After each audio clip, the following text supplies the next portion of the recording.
Salut, c'est Seb. Alors aujourd'hui, écoute, j'ai une vieille conjonctivite, un truc ignoble, on dirait un lapin qui a la myxomatose, et justement ça m'a donné l'idée un petit peu de te faire une vidéo pour parler santé et comment est-ce que tu te soignes finalement quand tu es à l'étranger. C'est une question que tu te poses. Alors ce qu'il faut savoir, c'est contrairement aux idées reçues, ou du moins à celles de mes gentilletteurs qui me le rappellent de temps en temps, non, je ne vais pas rentrer en France pour me faire soigner, il y a tout ce qu'il faut sur place.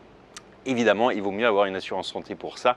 Et malgré tout, il y a plusieurs options. Alors, ça dépend de la catégorie du bobo que tu as, mais tu peux déjà commencer sur des trucs qui n'existent pas en France. À savoir que en Thaïlande, au Vietnam, au Cambodge, enfin, tu vois, tu peux aller dans des pharmacies, eux, ils vont te donner directement des médicaments auxquels tu n'aurais pas forcément eu accès sans ordonnance en France. C'est-à-dire que, tu vois, en Thaïlande, tu vas aller directement chercher tes antibiotiques, tu n'as pas besoin de passer par un médecin. Donc, tu pratiques beaucoup l'automédication sur des petits bobos et tu peux comme ça très vite te soigner quand tu as vraiment besoin, tu n'as pas besoin de grand chose. Et en plus, l'avantage ici, c'est que, les médicaments sont beaucoup moins chers qu'en France, et je veux dire, c'est même pas forcément des génériques, tu as beaucoup de génériques en revanche, mais même les marques que tu connais en France, elles sont moins chères ici.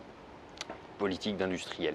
Bref, ça c'est le premier point. Puis surtout, tu vas pas être obligé d'acheter des boîtes de médicaments. Tu peux acheter, au Cambodge, les médicaments, tu peux les acheter à l'unité. Et ici, en Thaïlande, tu peux les acheter à la tablette. C'est-à-dire, tu vois, si tu as une boîte avec 4 tablettes d'un truc et que tu en veux juste une parce que ça sera suffisant, bah, tu peux prendre juste une tablette. Donc en gros, tu récupères des trucs pour 2-3 euros, tu as tes médicaments et tu peux déjà commencer à te soigner sur des petits trucs, quoi. Ensuite, tu peux fonctionner avec par exemple, pour les yeux, tu peux aller voir un opticien, ou les gens qui font vraiment des examens, tout ça, eux, ils sont habilités aussi, ils ont des produits, des choses un peu plus précises, donc tu vas avoir un peu plus d'expertise. Et puis le dernier point, c'est le système classique. Système classique, c'est que tu as des médecins qui existent. Alors tu as le système de santé Thaï, puisque là je suis en Thaïlande et donc je vais te parler du système Thaï. Donc tu as des médecins, tu as des hôpitaux, tu as des trucs comme ça. Et effectivement, là tu vas être dans un parcours de santé qui est un peu plus compliqué parce que évidemment les Thaïs, ils ne parlent pas tous anglais. Et style médecin, ça ne fait pas pour autant des gens qui sont habitués à pratiquer tu vois, en bilingue. Et puis pour toi, ça peut être compliqué aussi de t'exprimer en anglais malgré tout sur tes symptômes. Donc c'est vrai que c'est compliqué, encore plus quand ils ne parlent pas anglais du tout, quoi. Donc ça c'est un truc, et puis surtout c'est un peu comme chez nous, c'est un système qui est quand même à minima social, c'est-à-dire qu'il y a ces prises en charge pour partie très faible par rapport à chez nous, mais c'est pris en charge par l'équivalent de notre sécurité sociale, donc c'est encombré. Et puis il reste le dernier point, celui que j'utilise moi quand j'ai vraiment un gros truc, c'est d'aller directement dans les gros hôpitaux qui sont des hôpitaux privés, enfin ce qu'on appellerait plutôt des cliniques, mais ici tu as le Bangkok Hospital, tu as le Bung Raod, tu en as quelques grands noms comme ça que tu peux utiliser suivant où tu es en Thaïlande. Le Bangkok Hospital, je crois que c'est celui qui est le mieux représenté parce qu'ils sont un peu partout dans toutes les provinces, il me semble.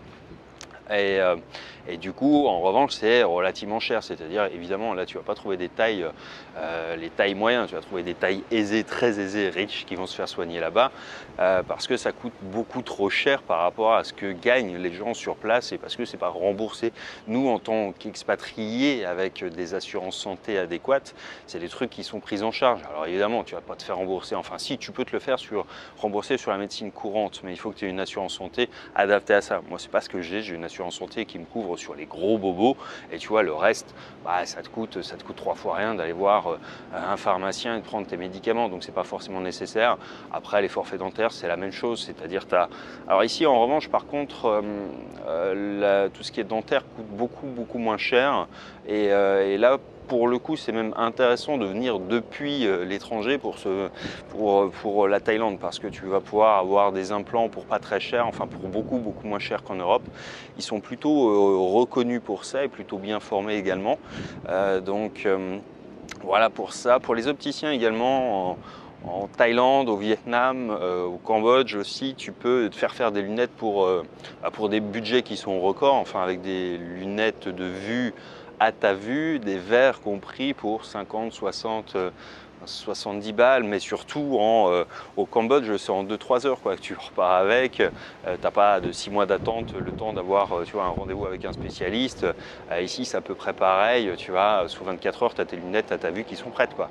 Et pour un budget qui est encore une fois défiant toute concurrence. Donc si tu passes en Thaïlande, bah, tu as 2 trucs à éventuellement faire si tu es un peu tu vas bloquer sur certains budgets, c'est d'aller voir un dentiste si tu as besoin d'un devis pour des prothèses dentaires. À Bangkok, il y en a plein. Il y a plein de bons établissements qui sont reconnus où tu as plein de témoignages d'étrangers. Bref, tu vas les trouver facilement si tu fais une petite recherche sur Internet. Et puis de l'autre côté, pour les lunettes, bah là tu peux aller partout parce que tu vois, c'est des machines, ils font les mesures et puis après c'est des machines qui taillent les verres, donc c'est pas super compliqué quoi.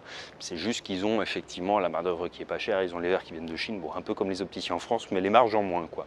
Donc du coup voilà un petit peu pour ce que je peux t'en dire sur les problématiques de santé en Thaïlande. Alors évidemment encore une fois, et c'est trop souvent le cas des gens qui partent, que ce soit pour 3 semaines, 3 mois ou 3 ans, c'est tu as besoin d'une assurance santé. Tu vois, si tu te prends une pelle en scooter, ça peut arriver. Si je sais pas, tu as un bobo, tu fais une installation, un machin, ça peut vite te coûter très cher. Si tu n'as pas pris quelque chose, si tu n'as pas pris tes précautions, tu vois, parce que la médecine ici, tu n'as pas la sécu française derrière, donc ça veut dire que ici, nous on a des clients, c'est pas très cher. Moi, une assurance santé, ça me coûte 120 $ par mois et je suis couvert, tu vois, sur les trucs jusqu'à 400 000 €, je crois. Enfin bref, c'est un truc, s'il m'arrive un pépin, c'est vraiment pour les gros trucs, mais tu peux le faire avec des garanties qui sont autres. Tu vois, pour partir pour un mois, tu peux trouver une assurance pour une centaine d'euros et franchement, c'est un très bon investissement parce que ça te couvre sur la responsabilité civile, sur plein de trucs. Enfin bref, si t'arrive un pet, au moins tu es sûr qu'en plus d'être dans une situation pénible, bah, tu n'auras pas besoin de te tracasser pour les problématiques d'argent. Tu vas être rapatrié en cas, enfin tu vois, on ne sait jamais. Et effectivement, il y a plein de monde en fait qui partent un peu la fleur au fusil et qui se retrouvent bloqués ou alors à qui ils viennent demander à la famille de leur envoyer 3, 4, 5, 10 000 € pour payer leur assurance santé parce que voilà, ils n'avaient pas fait ce qu'il fallait en amont. Donc moi comme assurance santé, j'en ai déjà parlé, j'utilise April. Depuis longtemps et parce que c'est un régime en plus qui est de droit français, c'est-à-dire que tu as 2 systèmes, tu as le système anglo-saxon où ils peuvent un peu te mettre dehors, allez je vais le schématiser, donc il t'arrive un truc et au bout de 3 ans, il va te dire t'es gentil mais finalement tu nous coûtes trop cher donc on te fout dehors. Et le système français c'est un système viager où en fait dès lors que tu payes et tu peux conserver l'assurance santé à vie, évidemment ils vont réviser régulièrement le prix des cotisations, mais tu seras toujours couvert et ça te couvre tu vois aussi bien que le système français que toi tu as à la maison, simplement il est détaché du système de sécurité sociale français, c'est une compagnie privée mais qui est régie par des droits, par le droit français et surtout qui te permet d'avoir très honnêtement une couverture santé qui est au moins équivalente à celle à laquelle tu aurais droit en France. Alors évidemment le prix dépend des pays dans lesquels tu es. Si tu es aux États-Unis ça va pas être 120 balles par mois c'est sûr parce que le prix de la médecine est beaucoup plus important. Si tu es en Europe c'est pareil, c'est plus important. Là c'est parce qu'on est en Asie que c'est aussi peu cher que ça. Parce que voilà, la main d'œuvre est moins chère, parce que les hôpitaux sont moins chers, parce que tout est moins cher. Et donc du coup, le prix des assurances, quand il y a des pépins, tu vois, elles coûtent moins cher. Donc c'est encore une fois un élément indispensable. Il y a trop de monde qui partent sans. Donc je t'invite vraiment, si tu voyages temporairement, même sur des plus longues périodes, à avoir vraiment ce type de garantie, parce que c'est le pire des trucs qui puissent t'arriver, c'est non seulement d'être tu vois, dans un lit d'hôpital, mais en plus de te poser la question de savoir comment tu vas pouvoir payer la facture à la sortie. Bref, en attendant, je vais essayer de récupérer un visage un peu plus présentable une fois que mes yeux auront un peu dégonflé et puis je te dis à très bientôt dans la prochaine. Ciao!